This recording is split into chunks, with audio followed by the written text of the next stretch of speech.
What is going on, everybody? So we just pulled into town literally like less than an hour ago from Texas Toast Guitars in Colorado. We took the van out there and it made me, I got back and I was thinking about, well, we'll get to that in a minute in the house. But one of the things that made me think about was a question that comes up all the time about traveling with this stuff. So with guitars, because you're not really supposed to leave your guitar in the car, or at least that's what you're told, because the thing's just going to fly apart and there's going to be a bunch of problems. I've got a couple of guitars that I left in the van on purpose. So when there is no air conditioning going on, hang on, let's get you a little, there we go. When there's no air conditioning in the van, it gets normal, like a normal car, 115 or so degrees inside there when it's sunny. The windows are tinted. I've got the ceramic stuff on the windshield, so it's, you know, it's a little bit better, but it's about 115 degrees. In fact, I think we can look. Oh, no, Leslie turned the screen off already. Okay, so it gets about 115 degrees in there either way. So really, people would be like, you shouldn't leave a guitar in there. So I've got a couple that are in here. They've been in here all day. In fact, they've been in here for quite a while. One of them has been in here for 12 days. All right, let's get the first one out of the way. This is a bit of a cheater. This is the Close carbon fiber travel guitar. Now I take this one with me everywhere because it actually fits in a little gap over here between the seat. I've got some other stuff there right now, but that's where that goes. So we take this thing with us everywhere. So these are pretty much, this is cheating. It fell off the couch this morning as we were going around a corner. Totally indestructible, at least I think so. I haven't looked. Yes, everything seems fine. That's a little bit of a cheat. However, this guitar is not. This is actually a boutique electric guitar that actually does not belong to me. And you know what? I don't even care that I've left it in the van. Is the new Texas Toast Challenger X. This is Texas Toast Guitars from Denver, Colorado. This is their new bolt-on version, kind of their, well, it's their bolt-on. It's their bolt-on version of their guitar, and it's a little bit more affordable. I think I'll leave a link to them in the description. In fact, you can do get a pre-order, get on one of these things for like $100 pre-order, which is pretty cool. So we'll do a demo about that later. That's not what this video is about. But I've left this guitar in the van. It's been in 48 degrees temperature. It's been in 110 degrees temperature, and it has not hurt it at all. So let's talk about what you need to worry about on a guitar, so you know that there's no blanket statement that says never leave your guitar in the car, never leave your guitar in the cold. That doesn't apply anymore because technology has changed. So let's knock out a couple of things that you can know, and we'll talk about this guitar, and we'll talk about a couple other ones that I have and why. And then there's a couple of things that you need to know, though, that will really affect your guitar, and I'll show you how to manage them. Okay, there's a couple of main things, especially with electric guitars, that people sort of get kind of all wound up about. One is glue. Under heat conditions, people think that the glue is going to come apart. In the old days, when they used hide glue, you actually had to put the glue on. You had to glue the neck on, or whatever, you know, whatever you're doing, the bridge or whatever, at a particular temperature. You actually had to heat the glue to like 145 to 160 degrees or something like that, depending on who you talk to. It's a little variable. Anyway, you put the guitar together, and then if you were to bring that guitar up to that heat again, it's possible in certain circumstances with certain humidities and stuff, adding some steam too probably, that you could undo what you did, and so then a neck could pop off of an old Les Paul or something like that. Well, unless you have a heritage built Les Paul, like a heritage style Les Paul, or some of the older vintage built guitars with that old hide glue, which nobody really uses anymore, it doesn't matter. Most everybody is using a Titebond product of some sort, which is basically a fancy wood glue. So Titebond 1, 2, and 3. I know that at Texas Toast Guitars they use Titebond 3. Most people do because it's the latest thing. So what is Titebond 3? Titebond 3 is basically just wood glue. When you look at the spec sheet on Titebond 3, it says that 150 degrees Fahrenheit the tensile strength of that wood, or of that wood glue, is still 800 pounds, which means that even at 150 degrees in a car, that glue is not, your bridge isn't going to pop off. Your neck isn't going to break off your guitar. And 99% of all guitars now, especially anything you built by Modern, if you buy something out of Guitar Center, you buy something from Sweetwater, unless it is a vintage spec for real guitar, like Custom Shop Les Paul, for example, they're probably not going to be using hide glue because nobody likes to use it anymore. There's a lot of downsides to it. So, like for example, this fretboard has been glued on with Titebond 3. Some folks, I know that Texas Toast doesn't, but some folks will glue their frets in with Titebond 3. I know some folks, I do know actually, this nut right here is glued in with Titebond 3. I was actually at Texas Toast Guitars when they built this. In fact, I helped build this guitar quite a bit, actually. I did a bunch of stuff. I actually wired it all up. It's pretty cool. So, now obviously on a bolt guitar, you don't need to worry about any of that because it's bolted together. This guitar has 3 bolts in it. Neck's not coming off. Doesn't matter how hot it gets. Okay, the next thing is finish. So let's talk about a finish on a guitar.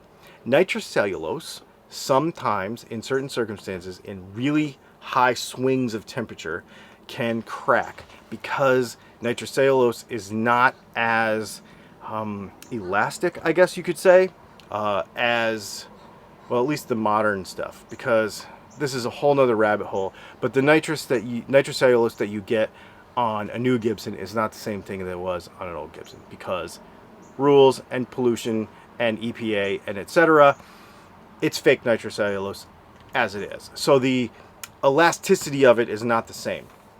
This is a very thin poly finish, more or less. But you can see it's really thin. You can see the grain in the wood. It's really, really pretty. This cool Pelham blue thing is pretty awesome.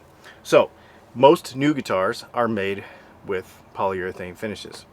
The elasticity of those finishes means that under most now I'm not going to tell you 100% you can go leave your guitar in a freezing car and it won't crack. But a modern guitar, we did a video on this.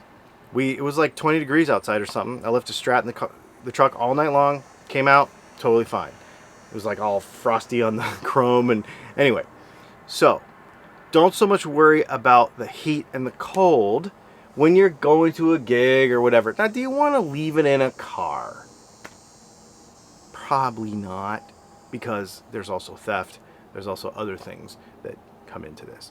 But what I would say is, by and large, the modern materials that we're using, don't stress about it. If you're going to go to lunch and leave your Strat in your trunk, don't worry about it. If you're going to go to lunch and leave your Steve Vai or your RG in the trunk, or your Schecter, or any of those more modernly built guitars in the trunk of your guitar, or in the trunk of your car, don't stress about it.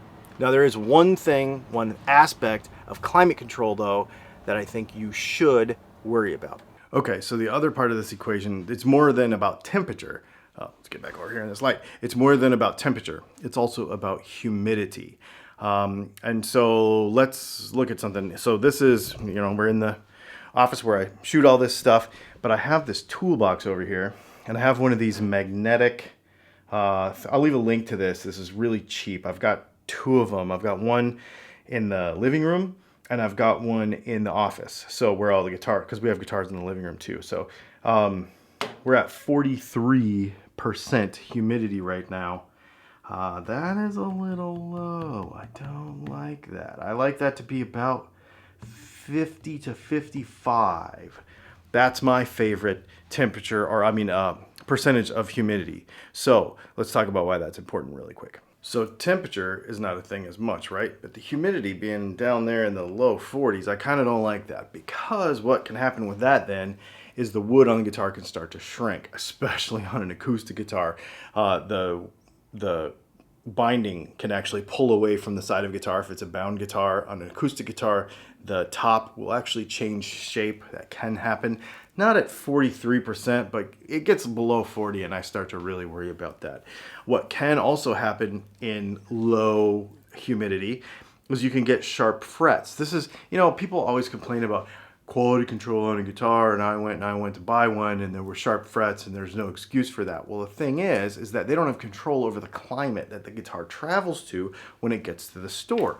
So we've got this guitar and it could be totally perfectly set up at Gibson, probably not, but it probably could be. And then you go ahead and ship it. And then by the time it gets to Phoenix and you pick it up at the Guitar Center, all the frets are sharp. That's because humidity has fallen, wood has shrunk, frets don't shrink, and boom, you've got sharp frets. That's the biggest way you can tell that the guitar is actually too dry. Now, how can you fix it? You can raise the humidity of your room by using a humidifier like this one, which is not expensive. I'll leave a link to it in the description. It's the one I'm actually ordering tonight because I need it for my room. And you can raise the humidity up, and a lot of times those sharp frets go away. Now, there can be some damage that is like too far gone and you have to take it to a repair shop. But usually if they just start to get a little, you know, and also the other thing that can happen is it will change the neck relief on your guitar because the humidity expands and contracts the wood. So balancing humidity is probably way more important than worrying about temperatures that aren't super extreme. Now again, do you want to leave your guitar in your car? Probably not. But don't stress about it if you're going to lunch. Don't stress about it if you got to stop at the store on the way home. Don't stress about that stuff because the guitar probably won't come apart. I say probably because I'm going to CYA here because there's circumstances are different everywhere. But don't stress about it too much. I never do. This guitar, even a Gibson, I throw it in a gig bag, take it with me everywhere. I don't care. It's never been a problem ever. I've gone really cold places. I lived in the motorhome for 2 years, and this is one of the guitars that I had with me, and we couldn't regulate humidity and temperature very well because we lived in a motorhome. It was no problem at all. So yeah. Now, get yourself one of those gauges. I put a link to it in the description. Get yourself one of those humidifiers. I put a link to that in the description, and regulate the humidity in your room where you store your guitars or where you play them commonly in your home, and you should be pretty good. If you have a problem with a guitar, put it in a case and humidify the room that it's in. You can get those little drop-in things for like an acoustic guitar to equalize the humidity. I have one wooden guitar that's like that I leave like that, and it stays regulated. I'll leave a link to those in the description below as well. Thanks for hanging out. This is just a quickie because we just got back. Literally walked in the door less than an hour ago from Colorado. So I am shooting this video right now. I am editing this video right now. And when you see this at 5:00 p.m. on Monday, I mean, I just did this because we were in Colorado going all over the place. We all-nighted it to get home. And here we are. Make sure you check out our other videos Tuesday, Wednesday, and Thursday of this week. We've got some live streams. We've got news is back on schedule. All the things. Thanks for hanging out, and we'll see you in the next video.